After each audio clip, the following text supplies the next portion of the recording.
We met Dr. Raphael for the first time, I want to say in May, April, May this year in Florida, and he was speaking to um, an audience of 1,000 people, something like that, and it was quite uplifting to see that during his presentation half of the people was already in tears.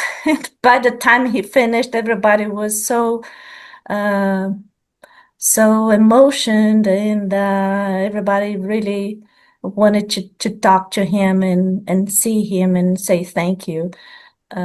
So later on, talking to Dr. Raphael, by the way, he doesn't want me to say Dr. Raphael. He wants me to talk to him as his nickname, Rafa. That's how his family and his friends called him, so Rafa.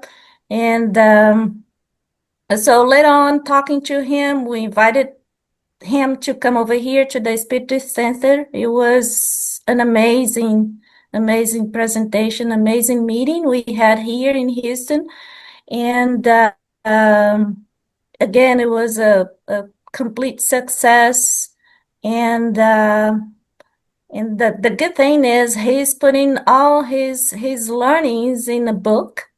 And by the way, the book is going to be published in Portuguese, but also at the same time in English because he's working on it. So and I'm very pleased to see that happening because I can see a lot of people having a lot of benefit from his learning. So with that, I would just pass on to him. Amazing friend. Thank you. Thank you so much, Anna. Thank you all. Thank you, Andy, for inviting me. It was really a generous introduction. And the topic again, I was, to be honest, very impressed when I was in Orlando when I met Anna for the first time. And when I asked the audience, who here knows someone with autism? And more than half of the audience raised their hand. And well, it's like it was a big surprise. And in fact, the diagnosis is improving, but also the number of cases are dramatically increasing the last few years. And one of the reasons at least I want to show you guys here today. So this talk is I'm gonna share my screen here, but this talk is gonna be based on scientific perspective and also spiritual perspective of autism. So I'll start what we know as a scientist. I work with autism in my lab here in Boston, and I want to tell you a little bit what is the science researchers and doctors believe to be the cause of autism.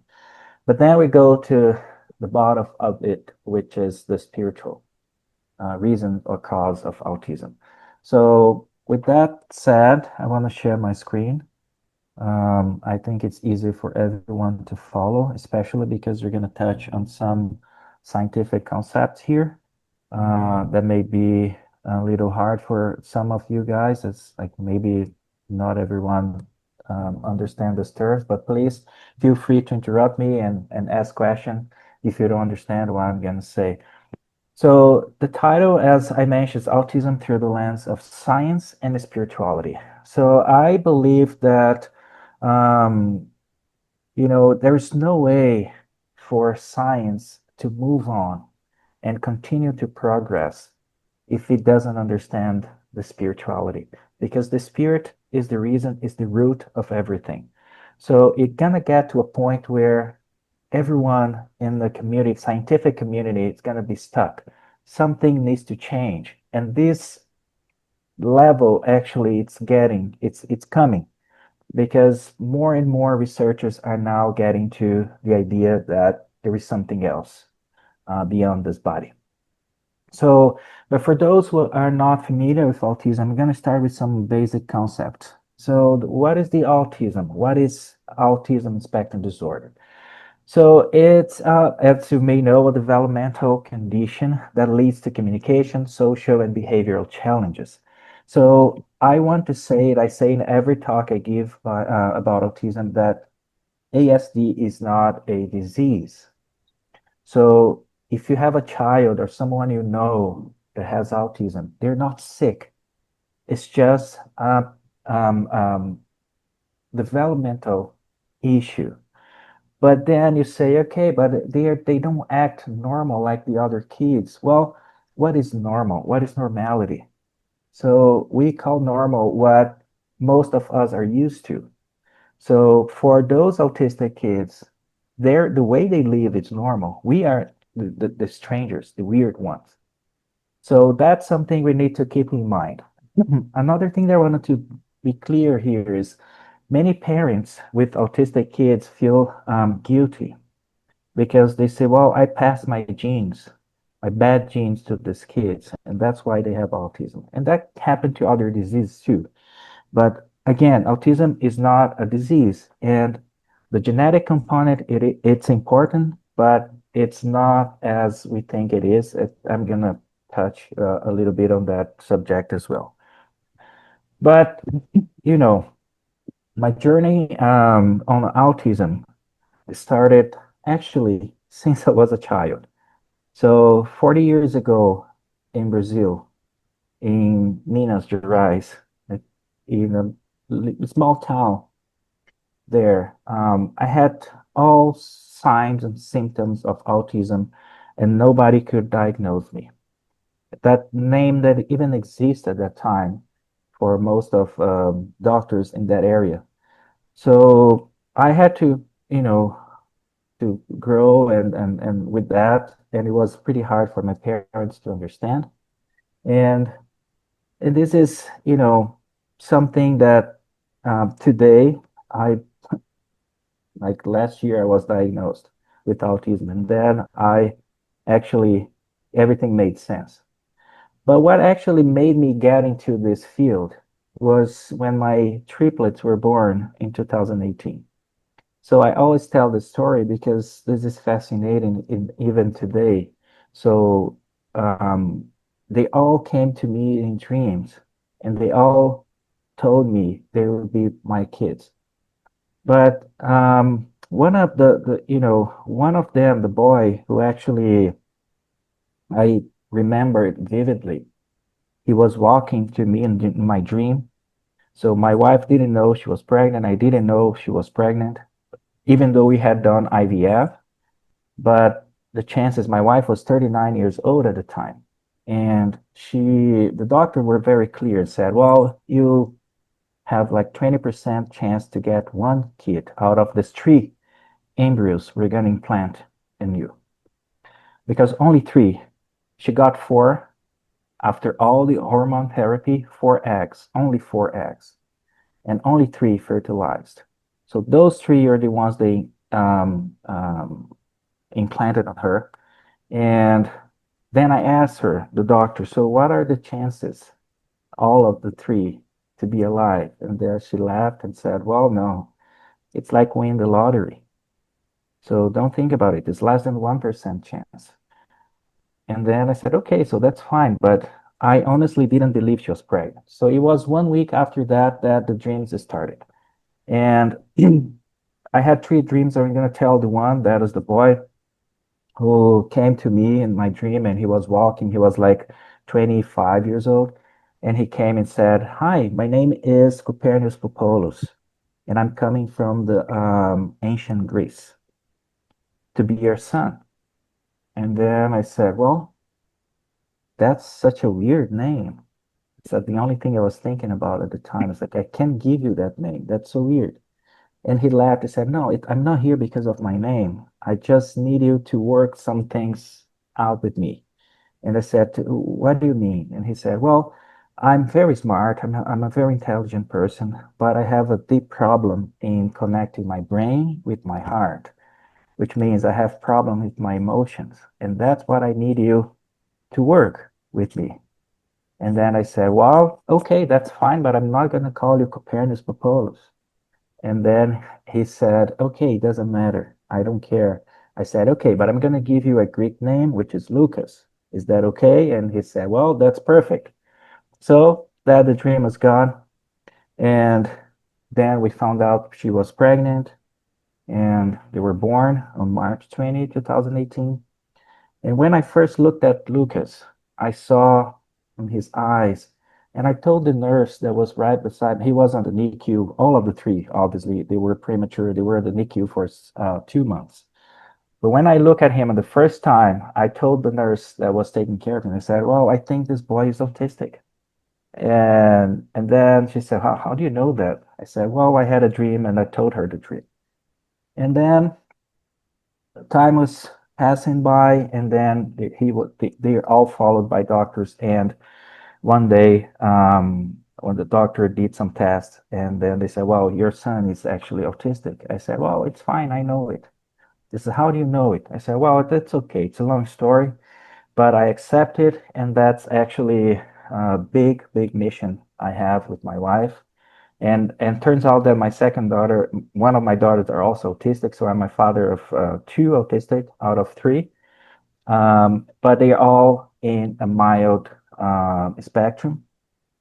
But I learned a lot of that. And then I said, well, I'm working on a research lab, so I need to do something. In the neurology department, I need to do something. Then when I started my journey on autism studies.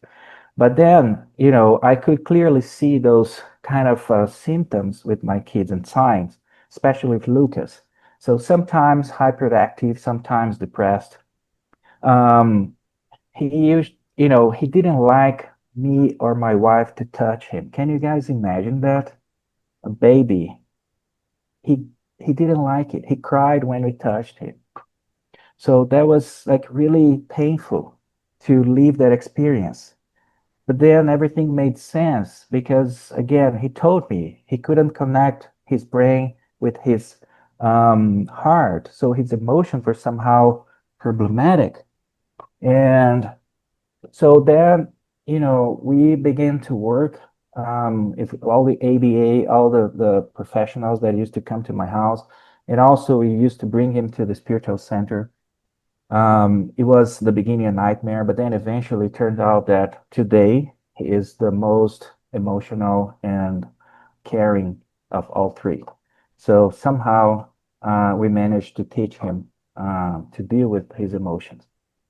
So, but we see it's very common, these signs and symptoms with all the kids, especially intolerance to sounds. It's really painful for them to get into crowded place and all this noise.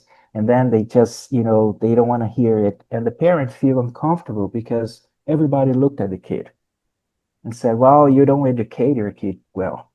So that's a big problem. We hear that all the time, but you have to let it go and continue your journey. So they may have sleep problem, delayed speech development, that's very common. No eye contact. So one of the first signs a woman can see in their kid is when just breastfeeding, the baby is not able to make eye contact with the mom. So that's one of the first signs that the parent can see and begin to, well, it could be happening.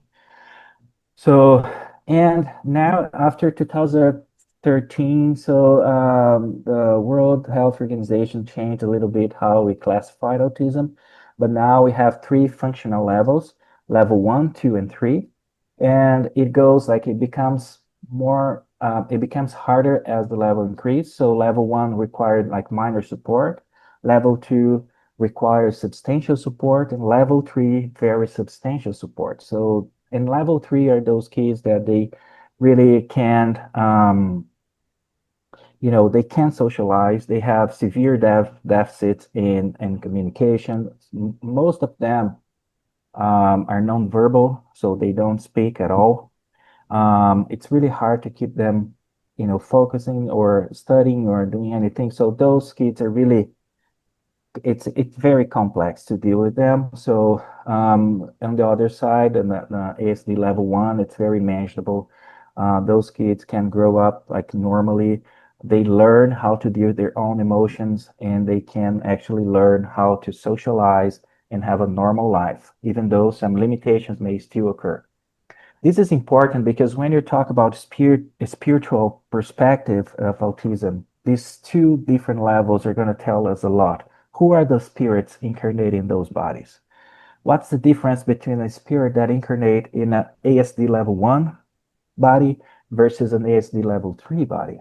What is the difference? We're going to get there.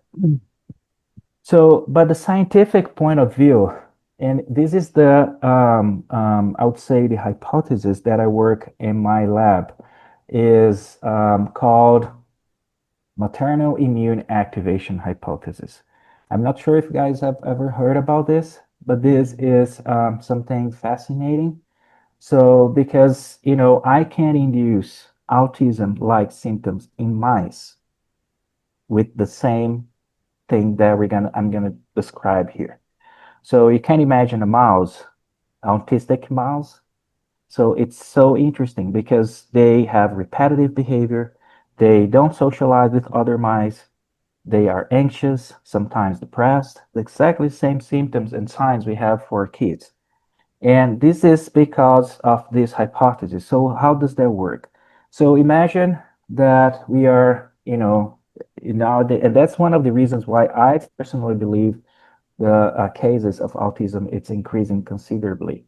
So if you think about how we eat nowadays, especially in developed countries where everything is industrialized. So just eat, you want to eat fast because you need to work, you need to make money, and that cycle never ends. So what happens that you begin to change your gut flora. So our intestine, it's full of bacteria. We call microbiota or we call flora, it doesn't matter. The scientific terms is microbiota. I'm going to be using this here. So you begin to change your gut microbiota, but you don't feel it. And what this gut microbiota does, it begins to make your gut a little bit inflamed, but you don't have symptoms. So it's just subclinical. So, and that's one thing it's going on. Then you get pregnant. And by the time you are on your third to fifth month of gestation, you get the cold, the flu, or any infection that it's very normal to everyone. And that actually boosts the inflammation that is already happening in the gut. And one of the main we call cytokines, which are an inflammatory cytokine that is produced by the gut cells, is the interleukin 17. So this is because some cells in the gut release this IL-17, and when you get infected or get the flu or you get some I don't hear inflammation, it. can you hear me? Sorry, could you please mute yourself? Could everyone mute themselves? So, and this IL-17 actually, with the infection you get this time, and why it is important to be between the third and fifth um, month of gestation, because it's when the brain of the fetus is rapidly developing. So at that point, what happens? This IL-17 cross the placental barrier and reach the brain of the fetus. And once it happens, it messes up with the all connectivity within the neurons. And that's when leads to those areas that are not well developed, especially areas related to sensitivity. Like that's why the kids are hypersensitive with light, with sound, and even the way they touch things. and and this is what you see in the gut, what I'm just talking about. So here is your normal gut flora. You have some bacteria that are good, everything is fine. But when this microbiota changes, so you have this increased production of interleukin 17, plus an infection, you have a boost of interleukin 17, and that's what one of the causes of the brain affects the neurodevelopment of the fetal brain and leads to autism. And again, this is so critical that we do it in mice. So if a gestational period in mouse, it's about 3 weeks. By the time they are like in the half of this, like 12.5 embryonic day, that's how we call it. And you have these mice with this flora, like an inflamed gut. Plus, we induce a kind of inflammation, systemic inflammation. They, the babies will be born, well, the babies are called babies, but actually are pups. The pups will be born with autism-like symptoms. And so, obviously, autism is related to genetics, yes, because this IL-17, when they mess up with the brain, it causes changes in genes that will eventually be detected later on. I'm not saying this is the only cause. I'm just saying that's one of the hypotheses that I work and many other people also work, but it's not the only one. There's more things to it. And this again is so critical that a group of researchers that I actually collaborate with in Arizona and California, they got fecal samples from autistic kids and they transferred these samples to mice. And just by the fact of transferring fecal samples to mice and the gut of these mice being colonized with the autistic kids' microbiota, these mice developed autism-like behavior. So that is just to show how critical, how important is the microbiota in this whole process of autism. Okay? So, but now I think is what everyone is expecting is to understand a little bit what actually caused the autism in terms of a spiritual realm. So, what is the spiritual cause? I'll start that by going to this book, Between Heaven and Earth, chapter 12. This is a book psychographed by Chico Xavier and dictated by the spirit Andrea Luiz. And here, that's what he says in this part here. The perispirit, according to the Spiritist definition. So again, what is the perispirit? Allan Kardec said that, well, the spirits told Allan Kardec in the spirit book that to the spirit, the spirit to actually get into a body, a physical and dense body like ours, it needs something else. You need a subtle body that will connect both something that it's not material to something that it's very material. And this is called peri-spirit. Peri is because it's like beside the spirit. So this is a concept that's very important because if you have a medium here that could see someone, what this medium is seeing at that person, it's seeing not the spirit, as we say, but it's seeing the perispirit, because the spirit is something we cannot describe and even less so to see. So the perispirit is this body, energetic body. There's so many names for it, but Allan Kardec named perispirit. So, and what he says is it's not absolutely identical in all of us, just as in reality, there are no two completely identical physical bodies. Each creature lives in a different cellular vehicle, despite the similar components imposed by the law of form. Now, listen to what he's going to say. In the realm of dense matter, the incarnate soul experiences the effects of inheritance received from its parents. However, in essence, the law of inheritance invariably functions from the individual to themselves. So what is he trying to tell us? So the mom and the dad, the father and the mother, they create a body. They do not create the spirit. So once this body is created, there will be a spirit inhabiting this body. And this is, if you think about karma, if you think about the laws of cause and effect, whatever you do in your past lives, whatever bad things you do or good things you do in your past lives, you're going to be somehow stored in this perispirit and it's going to be transferred to your physical body.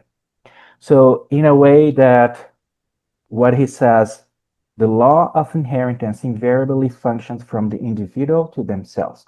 So if you think about autistic, let's say level 3, which is the most complex and challenging spectrum.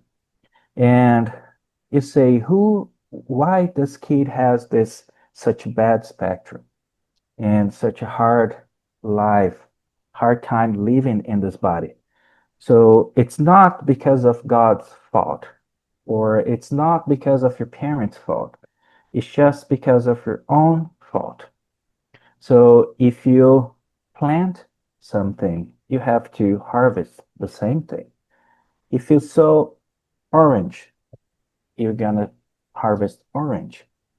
So if you plant apples, you're gonna harvest apples and not the other way. So you're free to plant whatever you want. But when you have to harvest, you're gonna obviously harvest whatever you plant, not something else. So if you did something bad, eventually you have to come back and repair it. But in a way that is not a punishment, but it's education. And most of the time, we realize the bad things we did in our, in our lives when you get to the spiritual world, and we ask our mentors, our angel, or guardian angels, whatever you want to call them, to be back in a different life that you expect to face problems and challenges that will help you grow out of that bad experience you had before. So one of these possibilities is autism. So, um, and this is, one thing that it's really interesting, that even before conception, the mother is already a source of light for the reincarnated spirit, which means that even before the spirits are connected to the body, even before conception, the spirit is already planned to be your son or your daughter. So in that case, it's very normal for parents, and that's not only about autism, it's about everyone incarnating, like more sensitive parents, to dream about their kids, dream about the spirits that are incarnating, to get somehow, to know better each other before the spirit connects to the body. And once it happens, when the conception happens, or even before, one thing that it's André Luiz also mentioned in one of his books, that even the spermatozoid that is going to that will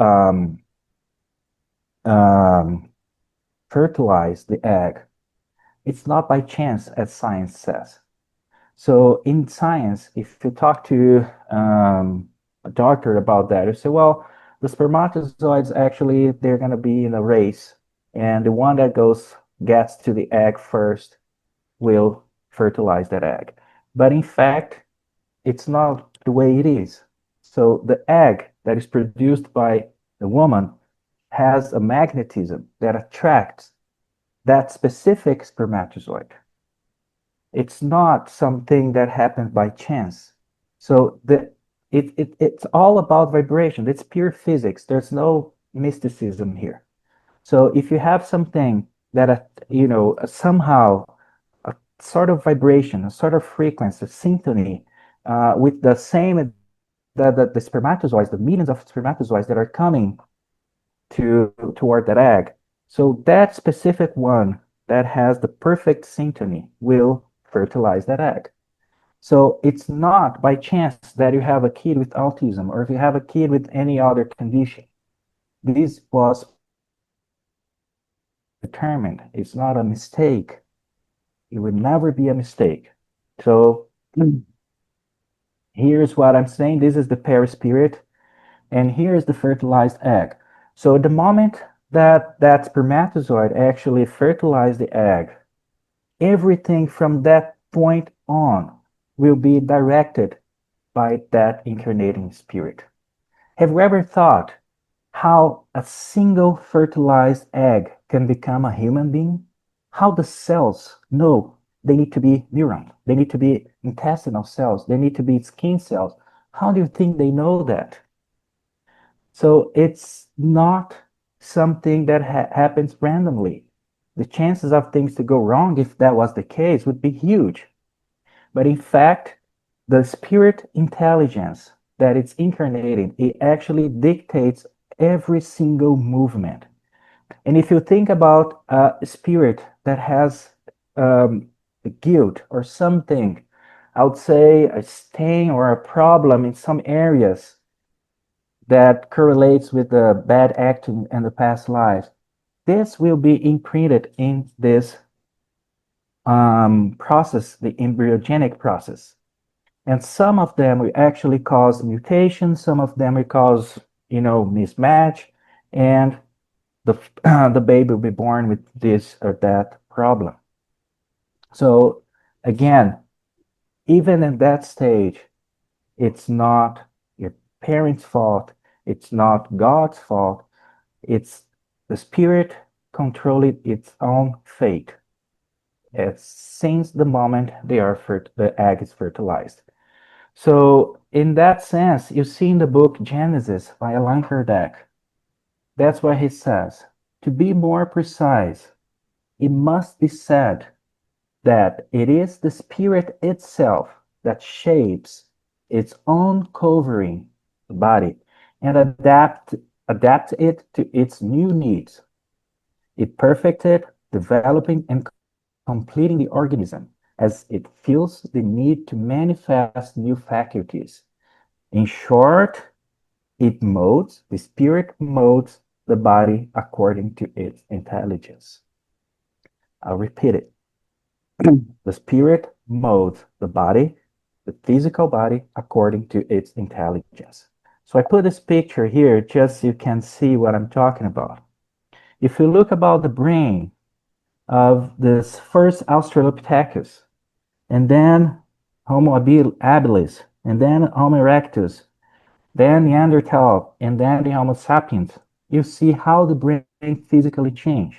It becomes each time more complex, and we as scientists believe this is just evolution. It's something happens that, things will be changing, the species will be adapting itself.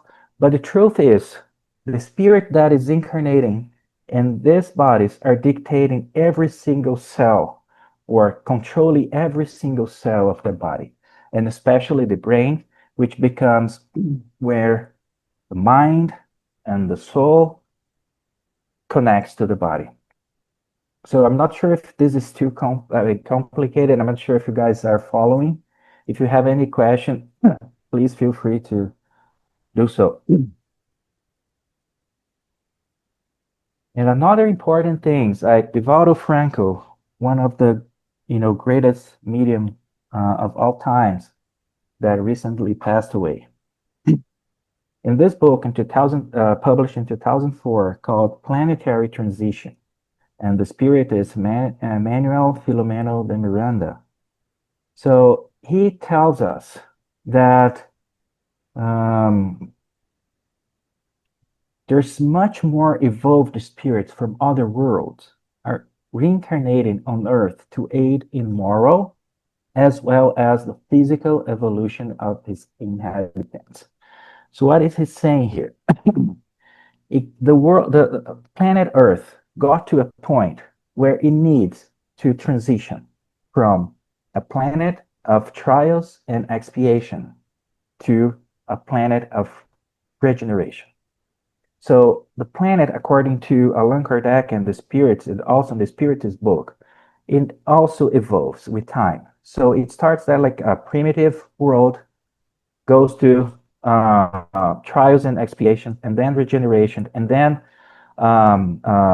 happy and celestial world. So Earth is in this transition, which is a very critical point, and that's why we look around, the world seems to be upside down. But actually, it's perfectly understandable in a world that needs to be, that are changing. You see the evil in really such a bad shape that we begin to miss the good. And that's what makes us move towards good. We need to do good things because you don't want to be experienced this evil anymore. So Jesus as our governor in this world obviously is a Christ. is a spirit that we cannot even describe. It has its contact, and other spirits are invited, much more evolved spirits are invited to reincarnate on Earth. And these spirits are obviously changing the moral perspective of the inhabitants of this world, in this case, the planet Earth, but they also going to change physically our body. And Manuel Filomeno de Miranda mentioned something very interesting in this book. He said that several of these spirits, because they are not connected to the mom or the dad, they need to come through other ways. That's not the natural conception. Do you guys think what would be that way? If it's not naturally conceived, how science make new babies today? So that's when it comes to in vitro fertilization. Because if you think, in this case, the spirit is coming from a different world, there is no, I would say, vibratory connection to the parents. Obviously, it's going to be hard to even attract the spermatozoid. So this somehow can be overcome by in vitro fertilization. I'm not saying that every single case of in vitro fertilization are spirits coming from other worlds. Please don't get me wrong. I'm just saying that some of those spirits that will be changing the world to a better way, morally and physically, can come through in vitro fertilization. And what they're going to do, they're going to change our brains. So if you look at this brain, you have some basic areas here. This is the deep brain or primitive brain, where we call the limbic system, and here's the cortex. But if you go to one of the books of Chico Xavier again in André Luiz called the Greater World in the Greater World. So André Luiz will be telling us about first, second, and third floor of our house, mental house. So, and he mentioned that the first floor is our unconsciousness. So it's everything that we experienced in life, in other lives, and it's stored in our primitive brain. So your emotions, your way to react to things, it's something like it's really not thinkable. You don't think to do this. It's in our unconscious, subconscious, whatever you want to call that. Then you have your second floor, which is the consciousness, is the present, which represents the motor cortex. So everything that we're doing today to improve this first floor, to make it better, to control your emotions, and to move towards the third floor of your mental house, which is the super consciousness. In that case, it's the divine, when we definitely understand the meaning of life and how important it is to follow God and the moral laws. So, and this area in the brain, the third floor, is represented by the frontal lobe. And this is one of the most important areas in our brains to control our emotions and to make things more reasonable. And that's one of the points these spirits are changing, like small changes in those areas to make we as a spirit have a better use of our brain, our physical brain, and control better our emotions and become, I would say, more like a more pure spirit. So in that case, just to summarize the evolution, so I created this drawing here to make things clear. So we spirits are created by God as simple and ignorant. And then we journey through bodies, lives, and worlds to evolve and return to God as a Christ-like spirit. So if you look at evolution as a circle, God is on the top of it. So then you have the intelligent principle, which is not us yet. It's like those, I would say, the seed of the spirit. That's why it's called principle. This intelligent principle goes through all kingdoms, minerals, vegetal, and animal, and getting to humans through evolution, millions and millions and millions of years. Then what happens? Here, we are human beings, full of reason, full of consciousness and free will. Then we're going to go to angelical kingdom, where we become pure spirits. And after becoming pure spirits, we then turn into a Christ, like Jesus. So Jesus went through all this process until he got to this Christ. So again, Christ is not, I would say, a surname of Jesus. Christ is an adjective, which means enlightened. So it's one of the top points in evolution. And obviously, you return to God, not as simple and ignorant anymore, but as a Christ-like spirit or Christic spirit. So that's why the whole thing is going on. So then, if you think about autism again, and most of autistic kids that are on the spectrum, level 1 spectrum, very mild spectrum, many of those kids, they're actually spirits coming from other worlds. You can see they have a very fine-tuned purpose in life. They're very smart. They don't they didn't mind about this things that most of us do in life. Like they don't enjoy going to parties or drinking or all of these pleasures that we find here. They're very, I know what I need to do. So obviously, when they're kids, because the brains are not well developed yet, so they had some difficulties, and it's up to the parents to help those kids to find themselves in this world. So imagine this spirit coming from a different world where everything, even the language, are not even verbally spoken anymore. So they speak by thinking, by thoughts, and they come to this world like so dense. One of the main features of an autistic kid is difficulty in speaking, communication. It's very hard for them to adapt, to adjust to the words we use here, adjust to the way we live here compared to what they used to live before. So they're here on mission to change again, morally and physically, planet Earth and the human beings. So, and if you go to the level 3, which is the most, requires a very supporting, you know, from the parents, from the community, most of the spirits, they don't only have this signs and symptoms of autism. Many of them would have seizures, they would have some mental retardation, mental disabilities, and all of these things, which show us that are more towards an expiation. So things that they did in a past life, and they come to this life to actually repair it. So that's how these two levels, can be seen.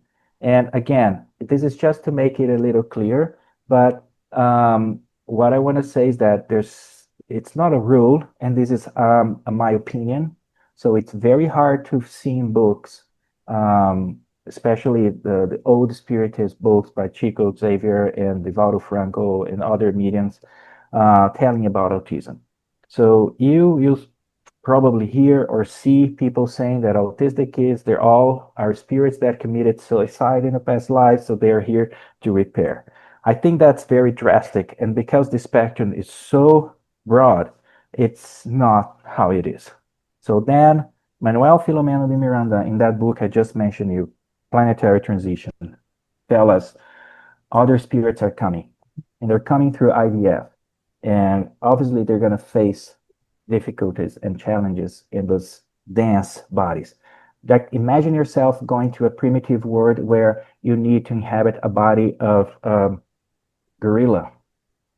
So how would you feel? How do you learn the communication? So it's the same analogies, the same thing from a spirit coming through that evolved world to Earth. So there are gonna be problems. So to conclude, what should parents do to help these neurodivergent kids?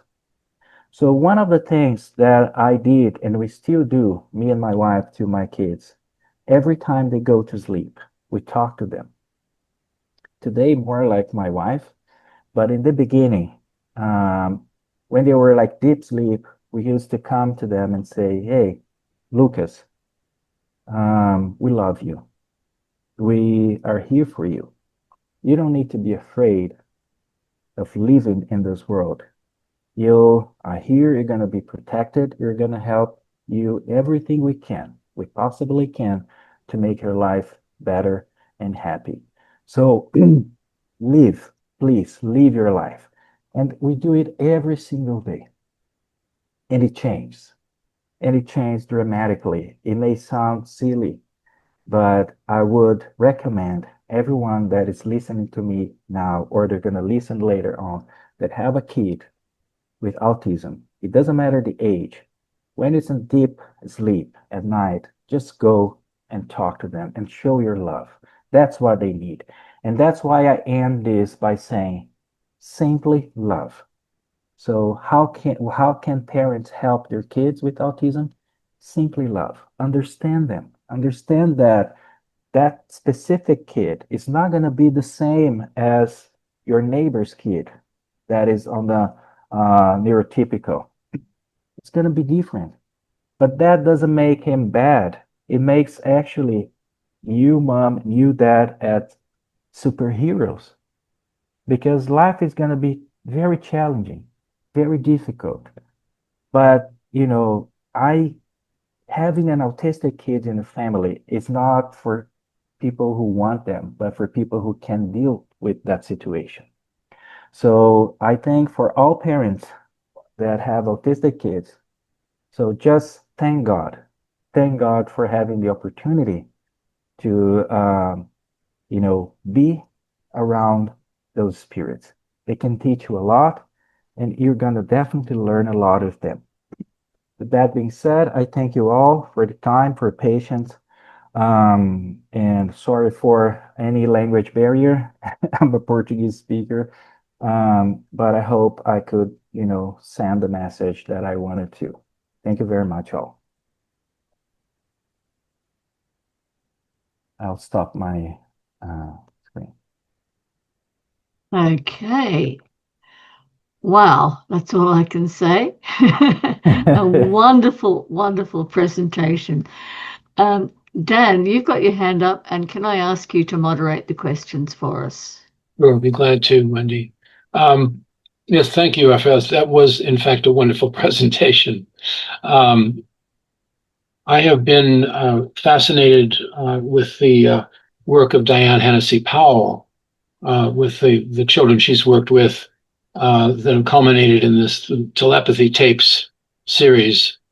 And one of the things that struck me that she's researched are the autistic savants who are hydrocephalic and have very little brain tissue. Have you looked into that? I have some other questions, but that's the thing that stands out for me. Well, I personally never looked into that more deeply. I think it's definitely very interesting. But again, it's all about the spirit. Mm, So we don't know who the spirit is that is incarnating or experience that life with the very little brain tissue, for example. mm, But that being said, um, we need to know what spirit is that one. So mm, it's really hard to make a general rule here. So and it's hard to investigate and to research um, the spiritual realm, because I mean we don't have technology for that yet, mm. unfortunately. But we're gonna have them pretty soon, I hope. Right. I would imagine so. Thank you, Raphael. Another question I have, and this always comes up in connection with autism these days.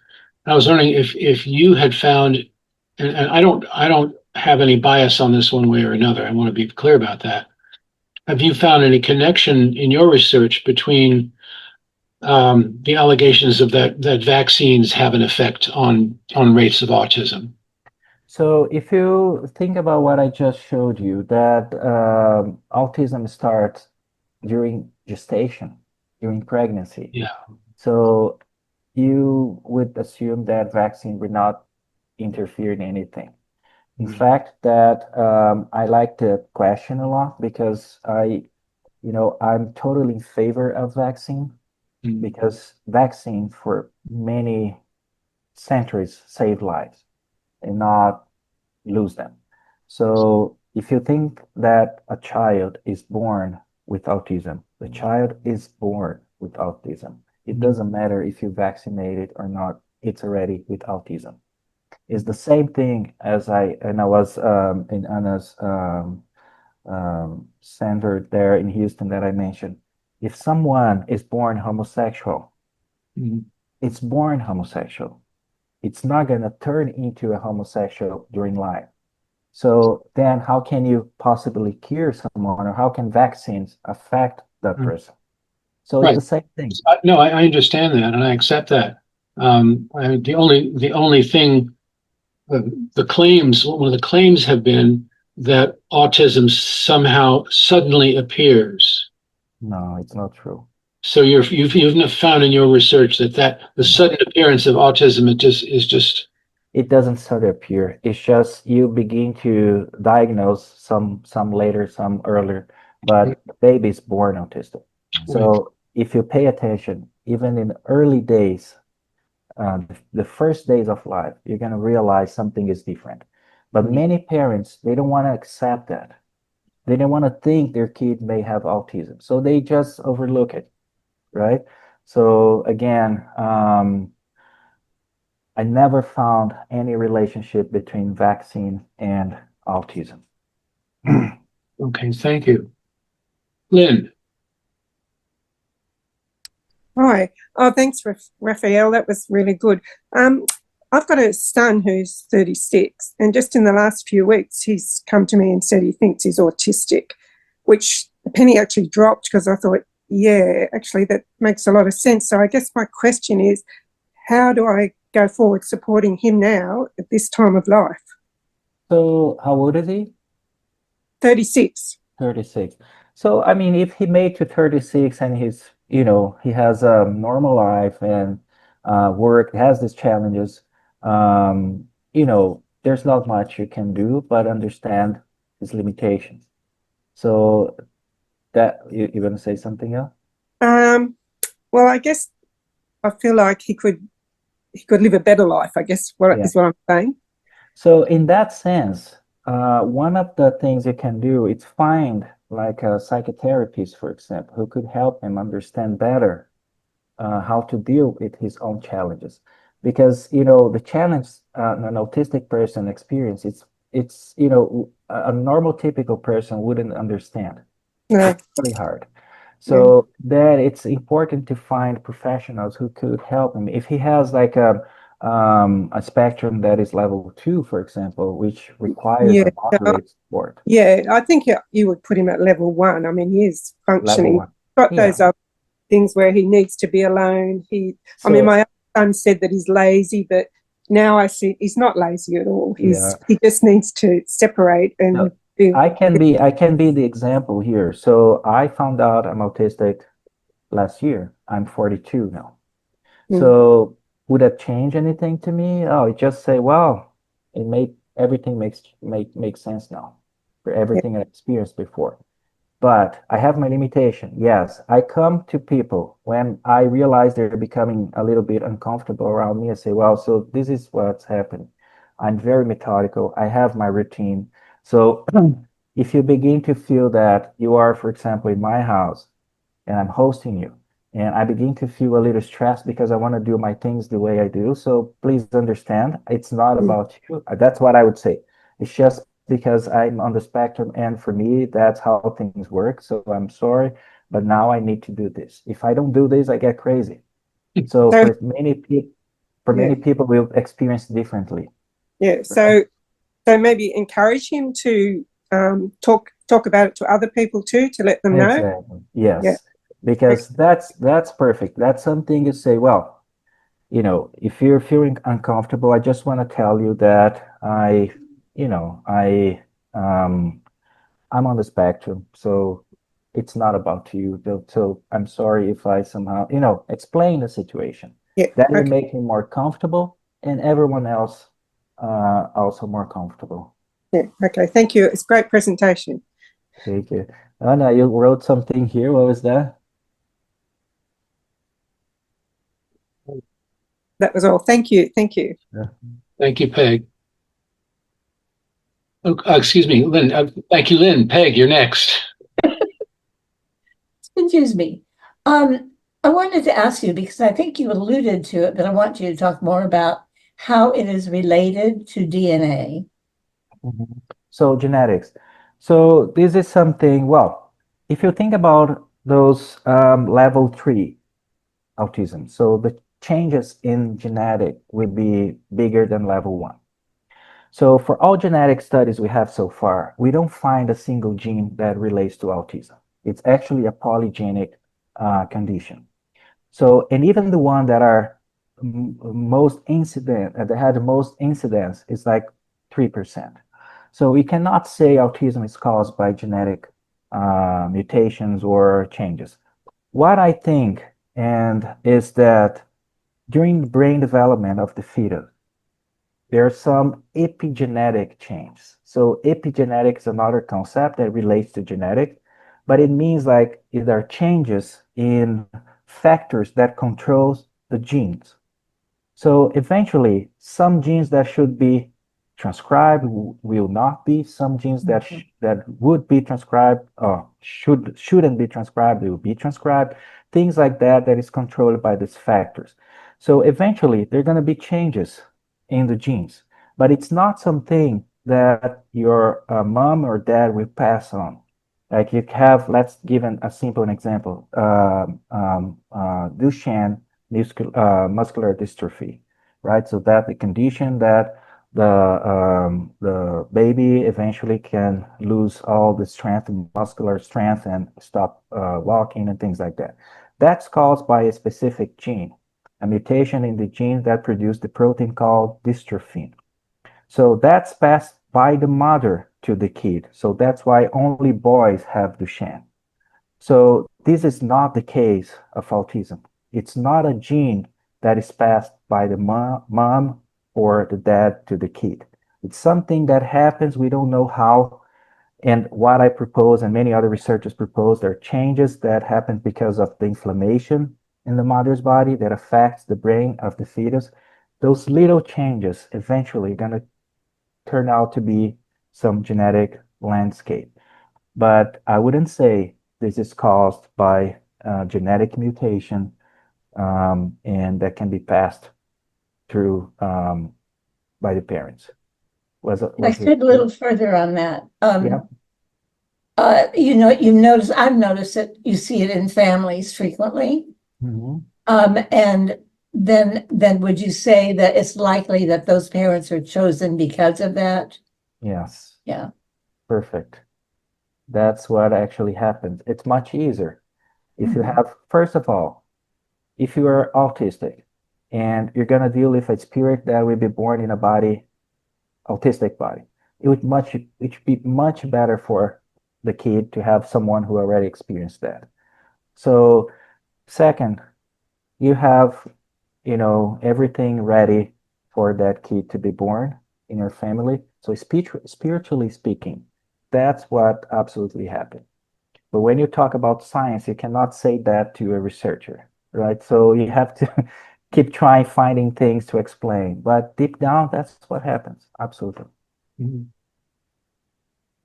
Okay, thanks, Raphael. Susie, you're next. Please unmute. Hi.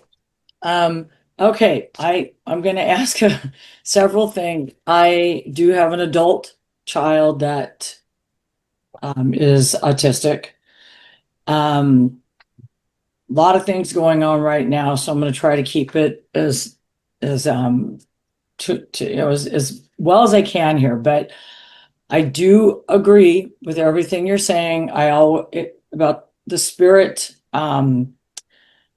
I do have a question though, and this is just some of my own research, and you're probably going to put it into the same classification as the vaccinations. But and this is something that kind of came to me. And so and I feel like that came from spirit. So it's going to probably go against, but what came through for me was that the pineal gland, is it the corpus callosum that sits over the pineal gland, protects it somewhat? Not exactly. Okay, well, I'm just gonna kind of move through it. I do know that autistic children are very much affected by sound, by light, sleep patterns.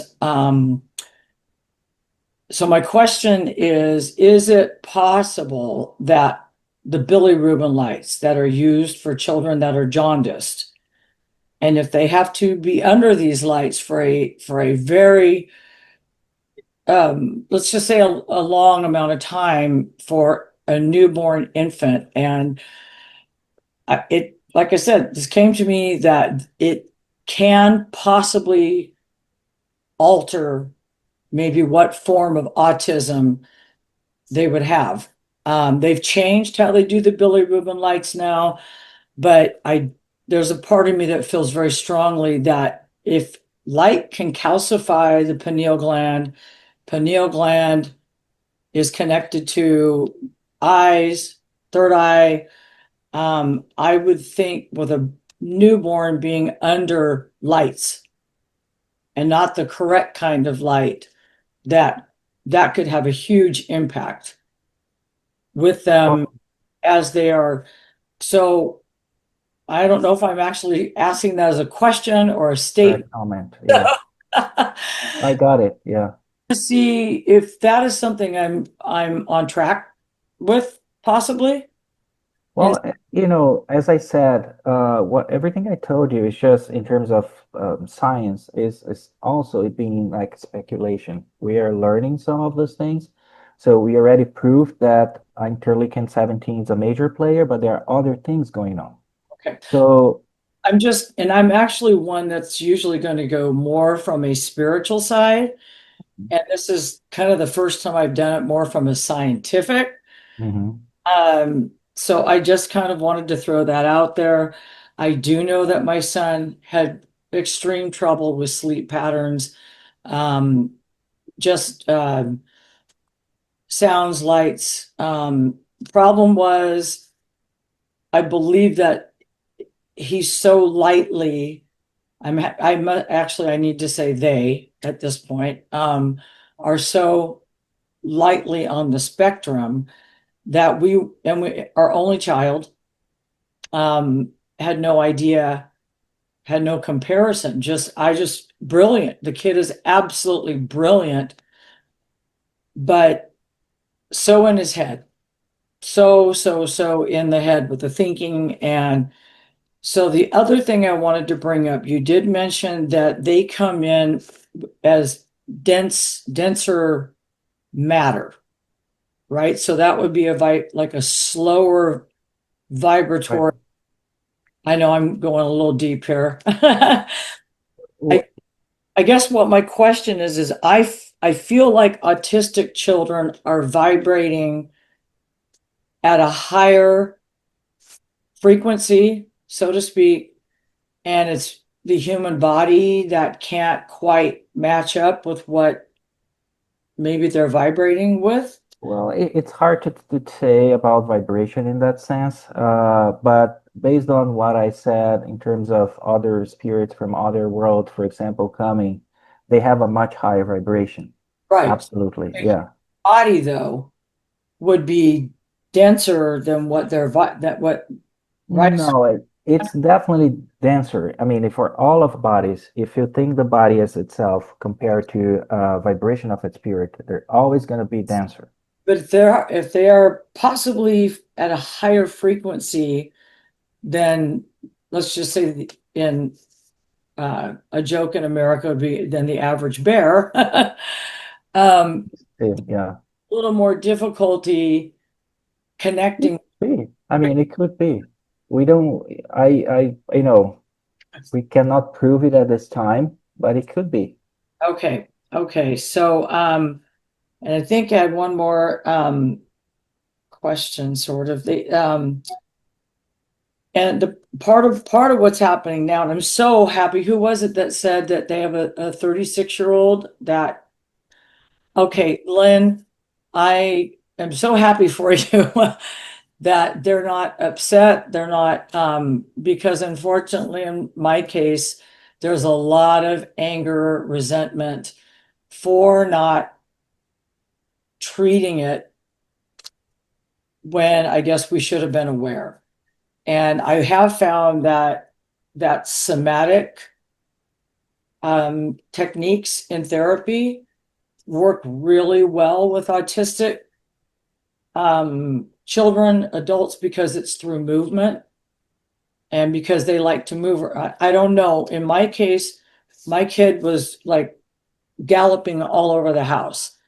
And I wanted to ask one other thing. Drawing in the air, is that something connected with, okay. It's a repetitive behavior. What is it called? Repetitive behavior. Okay. Yeah. So the drawing in the air, I've always wondered, is that something that their mind, I guess we won't know this, but is this something their mind is thinking? Now, what happens is the repetitive behavior in general is because when the autistic person is somehow anxious or uncomfortable, they begin to do those movements. It could be drawing, it could be doing things like that, it could be rocking back and forth. So those repetitive movements actually calm them down. So it's a way to soothe them and to make them more focused. Okay, got it. The familiar pattern, in other words. Yes. Something, yeah. I just always wondered because I've always believed there was more. I used to tell my kid because he never fit in. And I always said, but you're not here to do that. You're here to stand out. That was my thing, to try to help. Once we realized, sort of like what you're saying every night with your kids. Yeah. So I guess that's it. I was just curious. I wondered if possibly they are seeing something that they're drawing. Another thing, they could be seen, but another thing that I didn't mention here that could be also associated with autism is mediumship. So many autistic kids or people, they are mediums, but they don't know it, and we don't know it. So that's another thing because that was also happened to me when I was a kid. So I saw things and heard things that anybody else could, and they couldn't explain me. And that contributes to my weird behavior. Okay. You know, and that's, you know, once I realized what's going on, I was already an adult. So, but you know, at the beginning I used to kind of blame my parents for something, but then, you know, eventually realized, well, they did the best they could. Well, how old were you when you realized that? Well, I was like around my 30s. Okay, that's about what I thought. So Yeah. one other thing, the frontal lobe, am I correct? It doesn't completely form or stop whatever growing or whatever, especially in males, isn't it sort It of? could be related to the frontal lobe. So another hypothesis for autism is what we call mirror neurons. Have you ever heard about that? No, say that one more time, please. Mirror neuron. So which means like it's very simple to explain. So if someone starts laughing here out loud, we are all gonna laugh. If someone begins to yawn, we all gonna yawn too. So that's because of the mirror neurons that are in the frontal lobe. They actually notice it's the neuron for empathy. So several autistic people, they don't have that level of empathy that a normal typical or neurotypical person has. Get that. So what if they did have almost an over amount of empathy and compassion, but at let's just theoretically say at 21, it's turned into almost apathy. Is that Well, that be I wouldn't, yeah, so So the apathy, it's a different thing, but you know, it could be the way that he's like not happy with himself at this time. Okay, So that's what it's probably triggering it. It's not autism itself. that's exactly what I thought. Thank you so much. Sorry, everyone, for Absolutely. No taking up worries. time. I hope it was helpful to others in some way. So Mm. very, very much. It was a wonderful presentation, and I'm very happy that I joined today. Thank you so much. Thanks, Susie. Lloyd, you have your hand. First of all, can you hear me? Yeah. Yes. Okay, good, because I have my headset plugged in. Myself and my wife, and we think our 23-year-old kid has attention deficit disorder. And I'm listening to some of the symptoms that you're talking about, and I'm wondering how much we might be on the autism spectrum as part of that. That's the first part of my question. And not that you can tell for us, but just, how much is that kind of thing intertwined? And then the second part of it is, there's certain challenges that are happening socially. And I believe that we have also special gifts to give. And for somebody who is already like, late adult, in 60s, and also our kid who's 23. If you have just any thoughts that occur to you about how to enhance the positive side of it, how to help us do our mission, I guess would be another way of putting that, be much appreciated. Thank you. Yeah, sure. So the ADHD is also part of the neurodivergence. So if you think about neurodivergence, that's the term the scientific community wants to call them now. It involves not only autism, but also ADHD. Those kids with um, what's the name? It's like very smart. But I forgot. I blinked out. Savant? Yeah, they're very smart, very intelligent. But and there are others too, like some that are problems with the language. It's like a really huge area. So some of the ADHD and autism symptoms, they will be somehow connected. So it's very normal for autistic kids somehow sometimes to be also ADHD and vice versa. So it's normal. So your kid may have ADHD, but also show some signs and symptoms of autism, and which is perfectly fine. So the only thing is the ADHD, they have a difficulty in focusing. So they have like so many things going on in their mind that makes them really anxious, and they can't focus, and they don't know what to do, and they get lost. On the other hand, autistic kid, they're very focused. They have hyper focus. So and that's really amazing, because that's what differentiate them, the major point I believe differentiate ADHD versus autism. But sometimes other symptoms like being hyper active or having sleeping problems, or they can, being somehow connected. And what you can do to help, first of all, is like the person needs to understand the condition. So I always say, like, if you know the truth, so you're going to be a better person. So if he knows what's going on, and talk openly with him, and stimulate him to talk to friends and explain the condition, because most of them will begin to feel bad and sad and depressed because they feel like ashamed to express themselves and say, well, I have this condition, so I'm sorry. So that would help them a lot. Say, well, I have this. So if something happens here, that's my condition. Please help me as well. So I think all of this make the person feel more comfortable and enjoy life the way it should be enjoyed. And doesn't matter if you're neurodivergent or not. So that's what you need to understand. You don't need to be the same as everyone else. You should be different. That's the purpose. So I think that's what Susie said. I think I thought was beautiful because, you need to stand out, not to be the same as the other ones. So why you want to be the same? So it's Right. just something that society determined. So that's the normality. Everyone else, it's abnormal. But that's not true.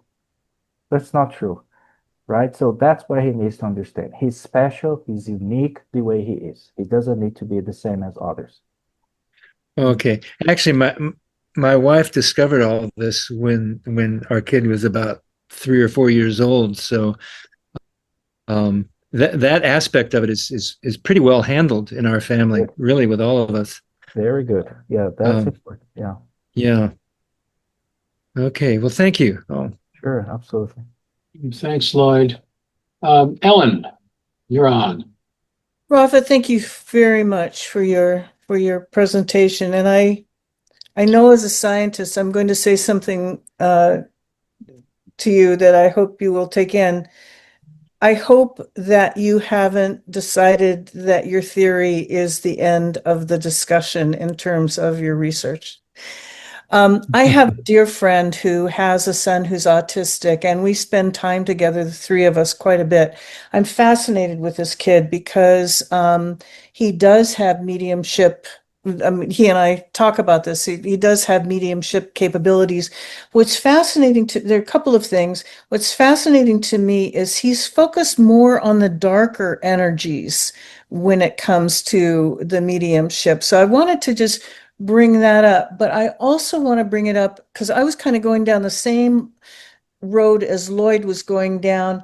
I come from my own situation had me in a disabled community where the people who were peers, who were supporting each other with various different disorders, disabilities, whatever, and the approach has been a strengths-based approach that I think has some broader social implications for the proliferation of autism and the I'm really concerned about living in a culture that disorders everything.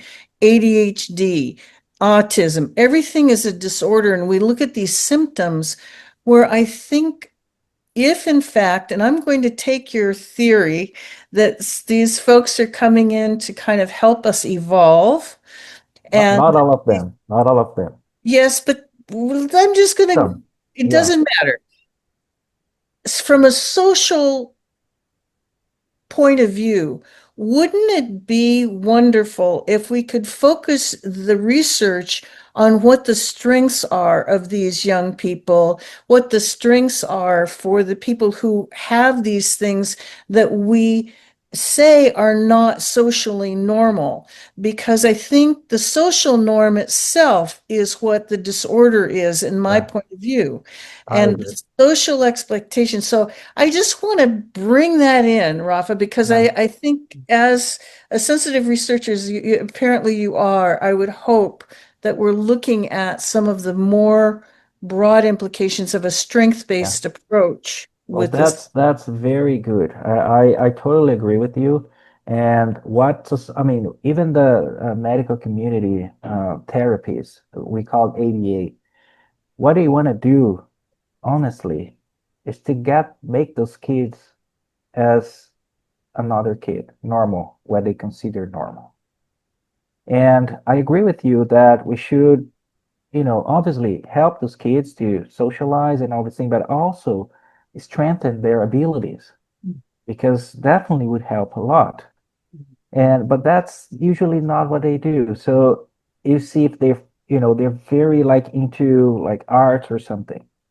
And then, okay, so you cannot be only based on art. So let's do something else. But the kid doesn't like it and is going to have a hard time. But no, you have to do it because how are you going to interact with other people? You need to be in the society. You need to behave like them. So that's something that actually bothers me. And with my own kids, I try to do what you just said. I try to strengthen their abilities so I know which one has that it's get powerful and let's do it. Let's work on that. And obviously it needs to grow and needs to be around other people. Um, they're learning that. That's great. They're in school. They're learning. Very nice. But we need definitely to get what they have like the most and help society with that. So I think eventually people will understand that, but it's still, it's as you said, everything is considered as a disorder. If it's disorder, it means it's out of order. So what is order? It's more like a philosophical point. What is order? Right? We may be, or any neurotypical person may be disorder. So how can you define that, right? True, so So true. Well, and Ellen, would you agree that the popularity of the telepathy tapes is a step in the right direction? I believe so, but I also think that the educational system, I live on property with someone who's a special ed teacher. The educational system is drugging the hell out of these kids, and to make them be compliant in a setting that is not supportive of who they are as individuals. And to me, that is just a tragedy.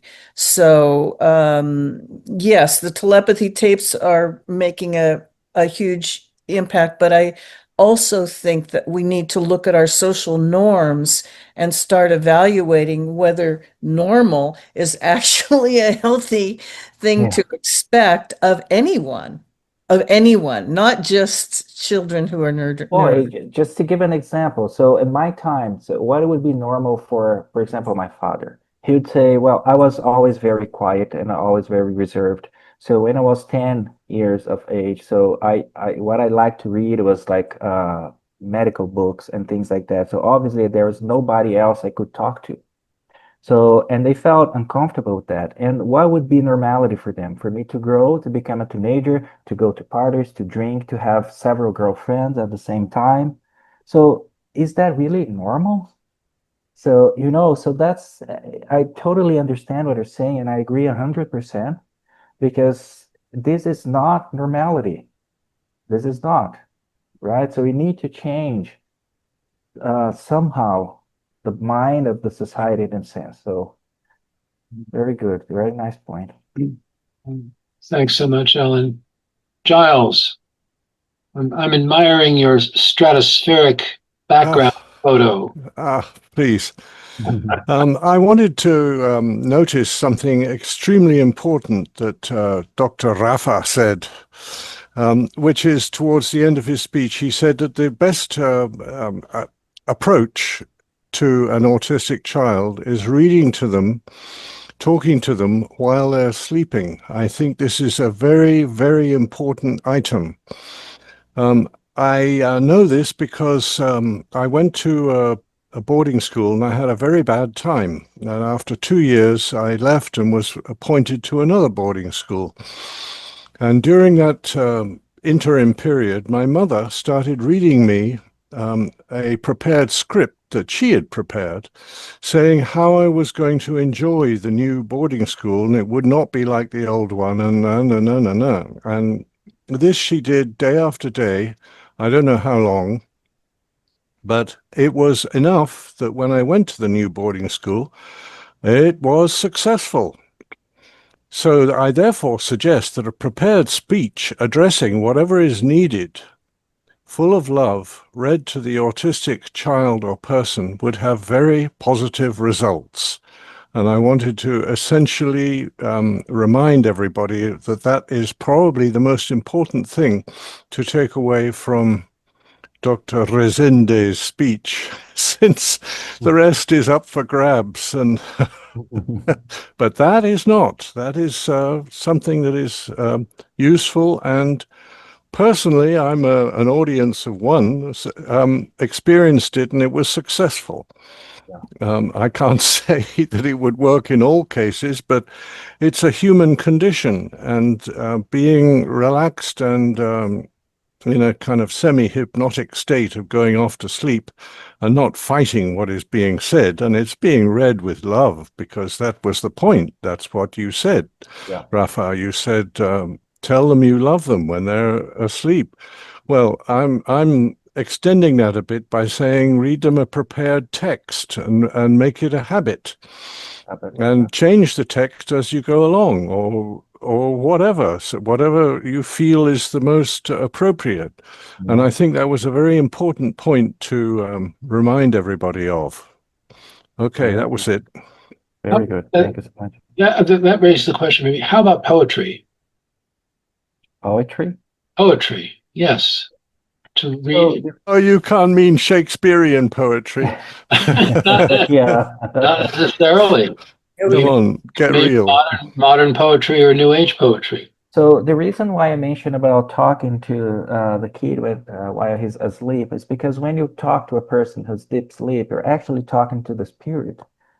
So, and you have to remember the spirit is momentaneously in a child body, but the spirit is not a child. The spirit is someone who lived for thousands of years already. So when you talk to that spirit, you're just bringing to them the attention that who he really is, who she really is. So that's the big point.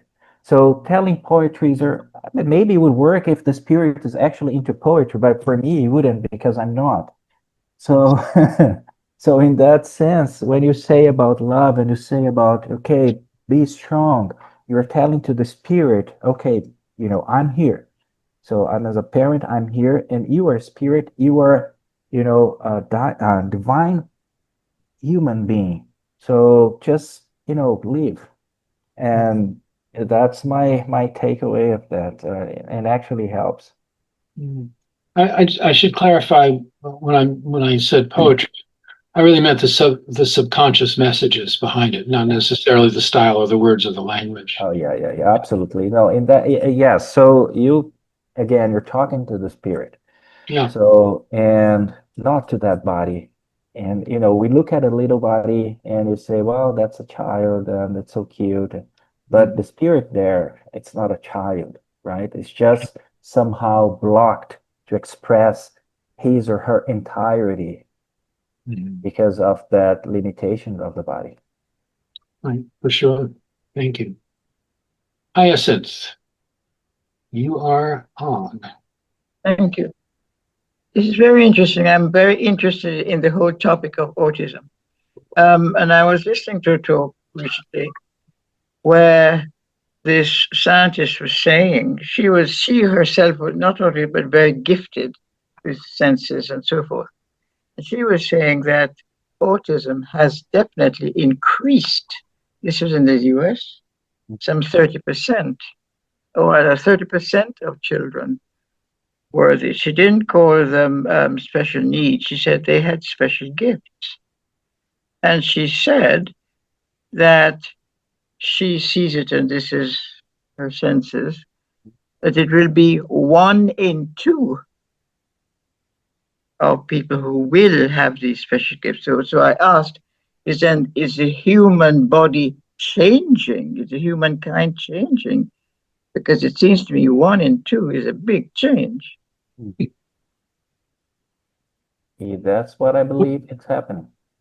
To what extent, and this is something I've read just recently, that part of the statistical increase in autism has to do with a broadening of the definition of autism.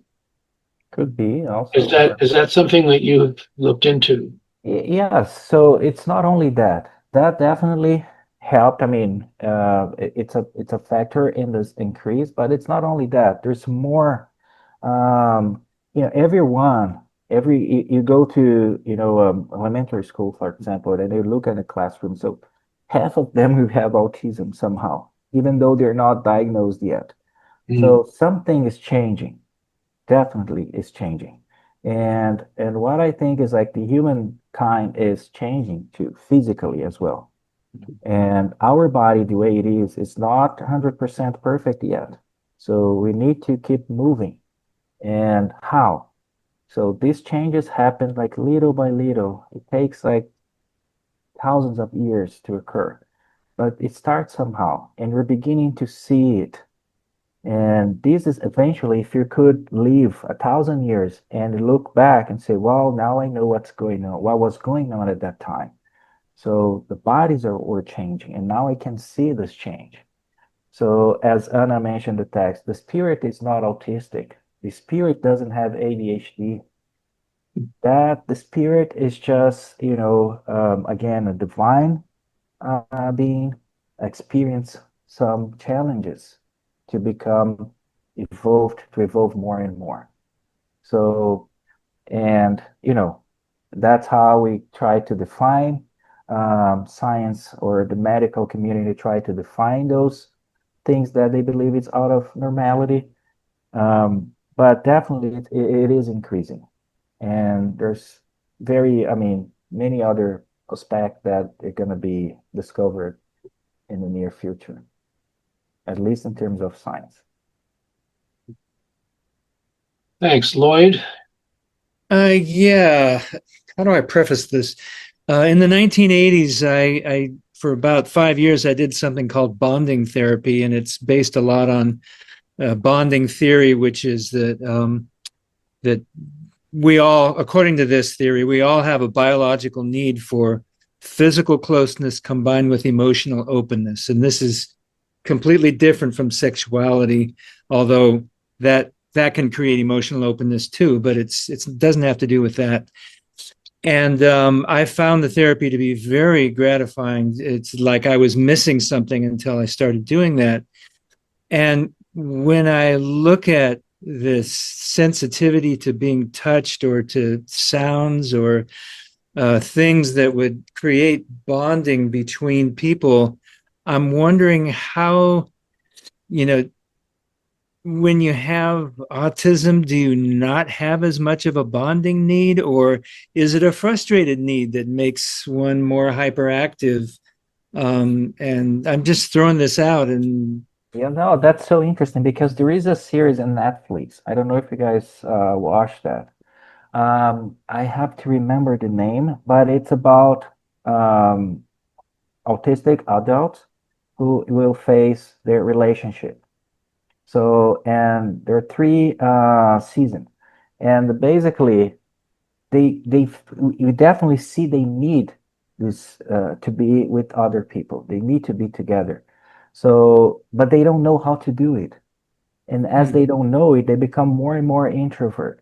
So once they begin, this people begins to, okay, let go and talk to this autistic and try to help them find a partner or something. So you see how, enlightening it was for their lives. So it's, what's the name? I recommend everybody to watch that because you're going to see how, interesting and how Hack important it is. your health. The Huh? secrets of your gut. Hack No, no, no, no. is That's not not. this one. No, it's about love. Oh my is this God. a series or a movie, Serious. or It's a series. It's a series. like on? 1 second. I'll tell you. Oh, that'd be great. I would love to know about that.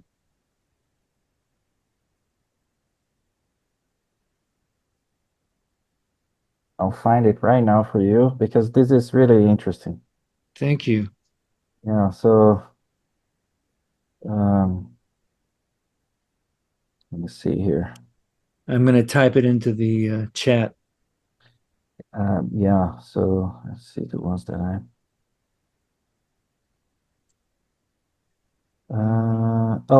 Love in the Spectrum.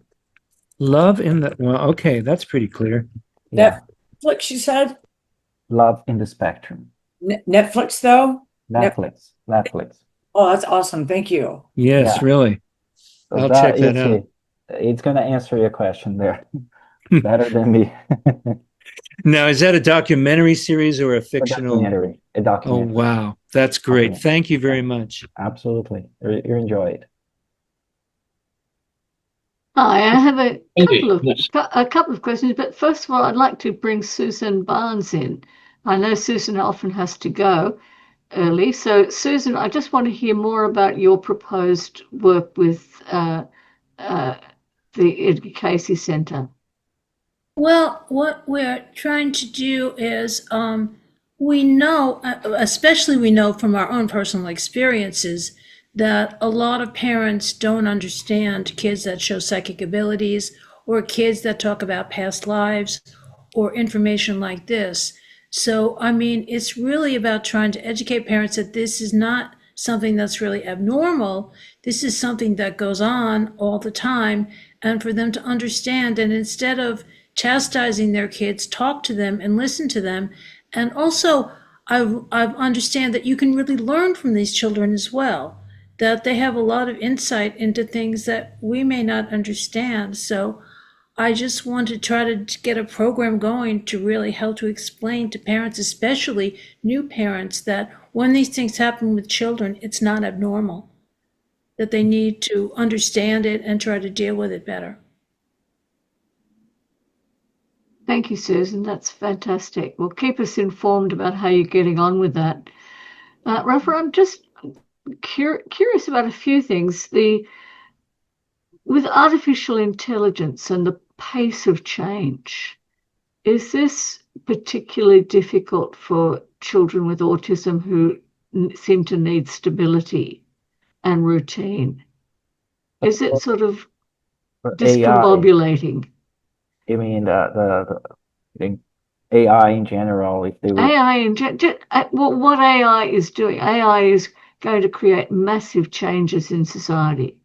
We yeah. know that, and it's kind of like the wheel has been speeded up, Mhm. and society is changing so much. So for those kids, I mean, if you experience someone experience kids with autism, and they are so smart, they get into those things like so easily, and they like in few days they explain things to you that you tried like months to understand. So I think they're up to it. I mean, we're in a other generation, we don't quite understand very well what's going on. But AI, it's a very part, it's like internet. So when it started, we all get the same issue. So what's going on? So internet is changing everything. Now AI is also changing everything. But the point is how we're going to use it.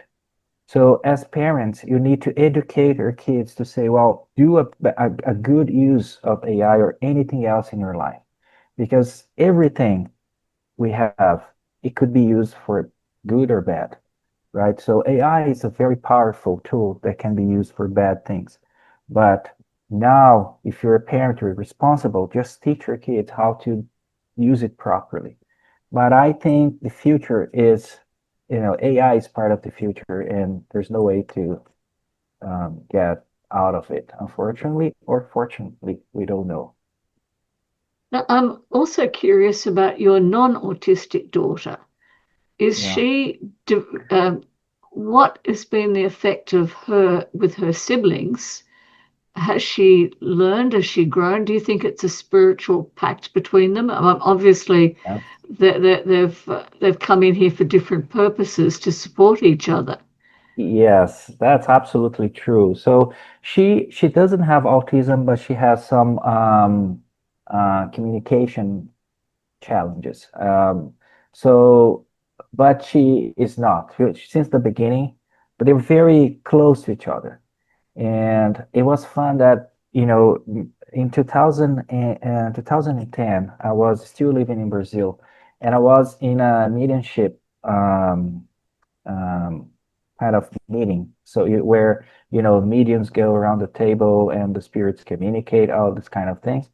And I was a medium on the table, and the spirit came through me. So I don't remember quite well what happened, but then my wife was there too, and then she told there was a spirit that manifested itself as a child, and she was particularly, or he was particular, she was, we didn't know if it was like a boy or girl, but it was talking to my wife and say, okay, so I'm gonna be your kid, and I'm gonna help you with the other kids, my siblings. So at that time, we didn't, it got to a point where we moved to yes, my wife couldn't get pregnant. And when she got pregnant, she miscarried. And she always brought to me, say, well, remember that communication? I don't think that was true. But then it was like 2010. And the kid, there was a medium also on the table that could see, and she said, well, this spirit is manifesting as like 8-year-old kid. Wow. And then when I said, well, 80 years later, my kids were born. And not only one, but three. And now everything made sense. There is one that said, okay, I'm going to be together to help take care of my siblings.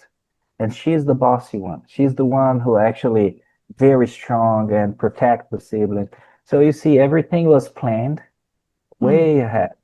And, that's why we see here, they're very close to each other. In fact, they had to separate them in the school this year. So each one has a different classroom now because they couldn't interact with the other people. They just want to be among themselves. So, but now everything is good. So they're having new friends, but it's absolutely amazing, the bond, how they are connected. And I say that many siblings fight, but my kids, they don't fight. They actually, when they are upset, one of them look at each other and say, okay, I don't love you anymore. And that's it. So the fight ends immediately because they start crying and why you don't love me anymore? So I love you and love you, and then everything is back to normal. So it's something different. And we didn't believe the spirituality before, but was a sign. 8 years, a spirit manifests as a child at 8 years, and 8 years later, the kids were born. So Beautiful. Absolutely beautiful. Okay. Thank you. Hyacinth, your turn. And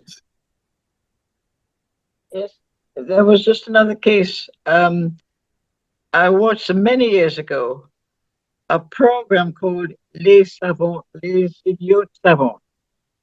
And these were youngsters, different ages, having problems communicating and meeting with people. But they had special gifts. And there was one young man of about 18, 20, where he could not add up a single line. He couldn't add it. But if you asked him what day of the week was 5th of February, 1122, he would say it was a Saturday. And every time they asked him, he gave the date. In no time, he just said it was, and he told you the date. So there was a math professor from Oxford who saw this, and he said that he's clearly using a mathematical formula, but Yeah. I cannot tell you what it is. exactly happened to my son. So when he was 3 years old, I was watching a YouTube video showing some shapes. And he looked at me and said, Daddy, you see that shape? That's an isosceles trapezoid. And I said, how do you know that? And he just stopped talking. So now you ask him again, same thing. So if he sees you, he'll say, hey, how old are you? And then, okay, I said, Lucas, please don't ask that question. So people don't like it. But then you're going to say, okay, and then he say, when is your birthday? And then you're going to tell. And he say, well, this year your birthday was on Saturday or Sunday or Monday, whatever. So he has the entire calendar in his mind, and he does it in such way, it's so fast that I don't know which algorithm he used to calculate that. So again, it's exactly the same thing. So that's well, something. What? Is it an algorithm? I think we need to back up and ask the larger questions here. Yeah. There are some savants who remember everything they've done for every day of their life. Now, how could that be reduced to a formula? That's personal experience. Exactly. That's true. Yeah, absolutely. Sorry, I didn't mean to interrupt you, but that's something that when I saw some videos of these folks, that really got my attention because you can't reduce that to anything mechanistic. Yeah, we try to because it's our nature, but you're right. So it's based on experience. Regina. First of all, Rafael, beautiful, absolutely fabulous presentation. Makes so much sense. Wonderful, wonderful, wonderful. And I'm grateful that you took the time to be here, and Anna as well. I have a lot of autism in my family, as well as there's 10 of us, 8 brothers and sisters, 7 brothers and sisters, and my parents, all with ADHD. But the autism runs there as well. And several family members outside on my husband's side have autism, anywhere from level 1 to 3, I should say.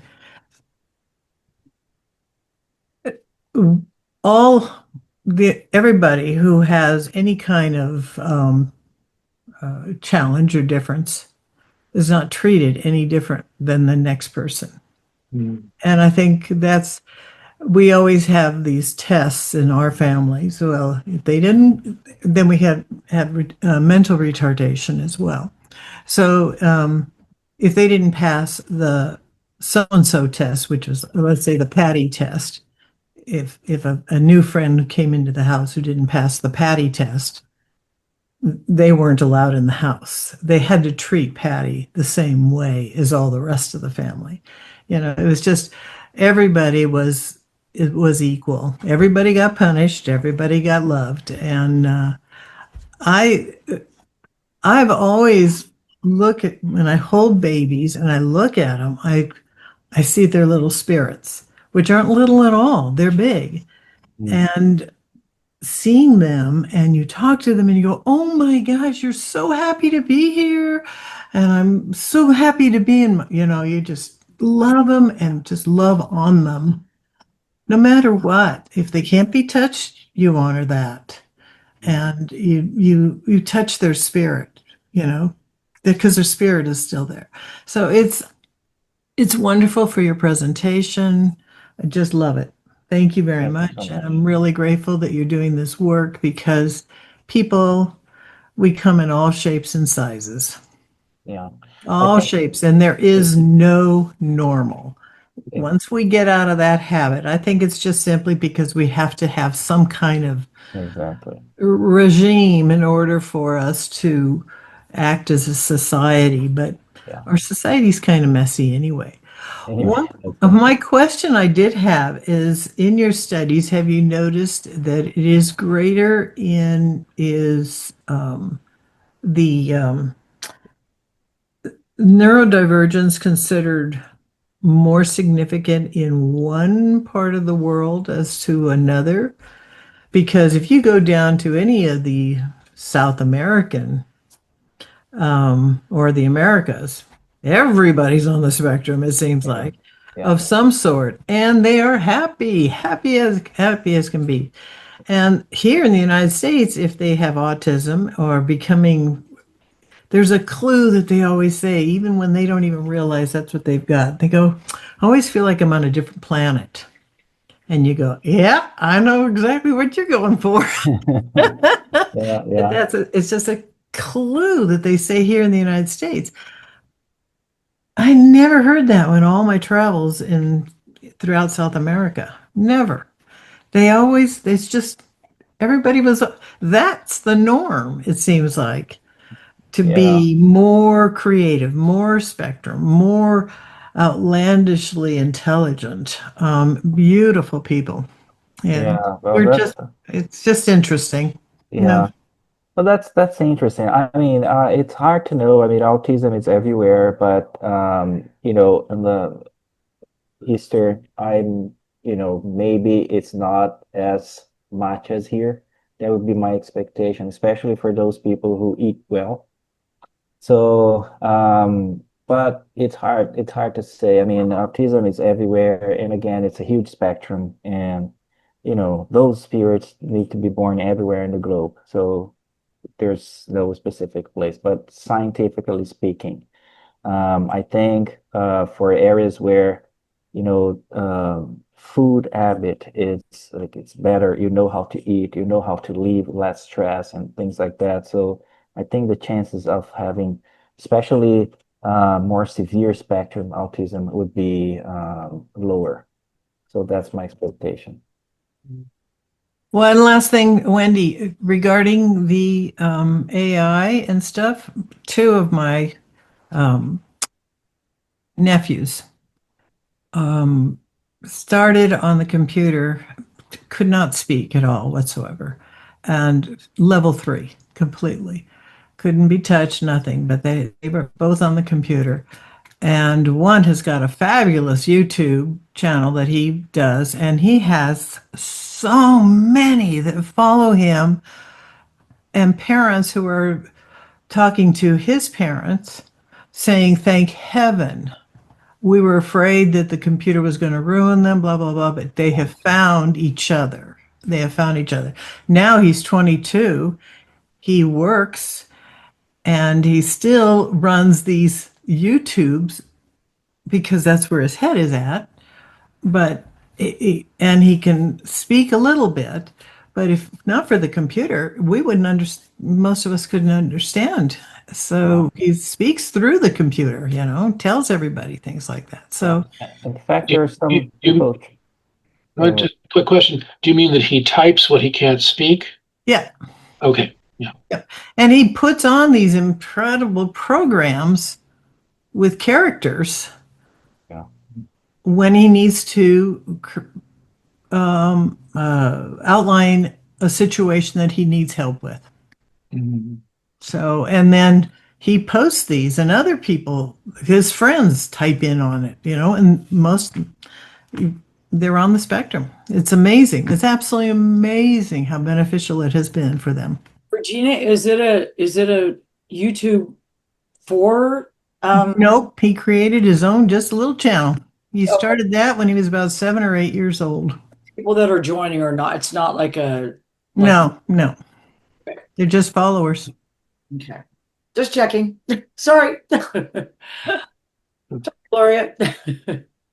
Thanks. Raphael, I think you were. No, I was just saying, like, in fact, there's like people already thinking of using AI to develop some programs to help autistic kids, to help parents, and also therapists. So this is gonna come pretty shortly. This packages from, AI is like the kid is talking to a robot or something, there's interaction with the computer, and it definitely helps them a lot. So, okay, Gloria, go ahead. Yes, this won't come as a surprise to you. First of all, thank you so much. This was wonderful. Every time I've listened to you talk, I learn more. So thank you for expanding each time you give a presentation.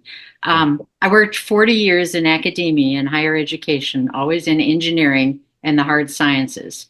And some of our most brilliant researchers, I'm positive, were on the spectrum. Oh, yeah. They were so focused and such poor social skills and just brilliant in their field. And we would make excuses for them because they were so brilliant in chemistry, in engineering fields, all of them. It was just amazing. And many of them that I talked to, they had very, very supportive parents. Because of the disciplines, they had very, very supportive wives who took care of the things they were not able to do. Yeah. But they were very methodical and not always good teachers, but they had graduate students who could do that for them so that they could stay in the lab. Yeah. So that I see that all the time too. Yes. So it's very common. Brilliant individuals, very brilliant. Yeah. Yeah, they are. Right. Well, I think we're coming to the end of our time, but I'd like to thank Rafa. Thank you so much for your presentation. Thank you for coming. As Gloria said, every presentation, and I've watched you on YouTube, everyone just expands, and it's increasing our understanding and our empathy. And I think it's the work you're doing is absolutely amazing and very important. Anna, would you like to have a last word just before we finish? I guess you guys said it all. He, he has this ability to always surprise us, no matter how many times you listen to him, he always comes to something new And like I said to the folks in the Spiritist Center here in Houston, he does that because he not only has the knowledge from the intellectual standpoint, but he also has the moral authority. The moral authority comes when you live the experience. You do not only talk from, the mind, the intellect, but you also talk from the heart, from your experience, that you lived in. It was right behind, below your skin. So that pretty much gives to whoever lived the experience the moral authority. So that's why he captures our attention, that way he does. Yeah. Thank you, Rafa. Thank you, Anna. Thank you so Thank you, much. Rafa, and thank you, Anna, for coming along. It's lovely to see you, and we're watching what you're doing in absolute awe. Amazing work you're doing. So thank you, everybody. Next week, our talk is going to be about powerful places, and we're going to be talking about places which have a spiritual vibration and why that may be. And our guests are Gary White has written several books about places that they have been to. He and his wife, and they're going to ask you to come along and talk about the places that you have found to have a particular vibration or a particular energy that you would like to share with others. So any of you are welcome to come along to that. Rafa, thank you so much. Okay. Appreciate it, guys. I'll Wonderful day. send you the video, Rafa, and you can tell me if you want anything changed or added. No, it's all Okay? good. All Everything good. is fine. Okay. Have a good Bye day, for guys. now. Thank you. Bye-bye. Bye, Thank you. everybody. Wonderful. Wonderful. Wendy, Yes. just check, but I'm pretty sure daylight saving starts on the 5th of October, not next week. Oh, it's not next week. No, just double check, but it's the Yeah, first weekend in October. But you're right. You're right. It's hang on, let me just double check. I've been working ahead with my You're jumping ahead. things. I'm jumping You ahead. might go too fast. Hang on. Daylight saving. Yes, I'm reading my calendar wrongly. I'm looking at the first Sunday. I skipped a row. That's You're all right. Yeah. Thanks. Okay, Thanks so for same that. time next week. Yeah, same time next week, everybody. Thanks for that. That's All all right, Wendy. Thank you. Bye, everybody.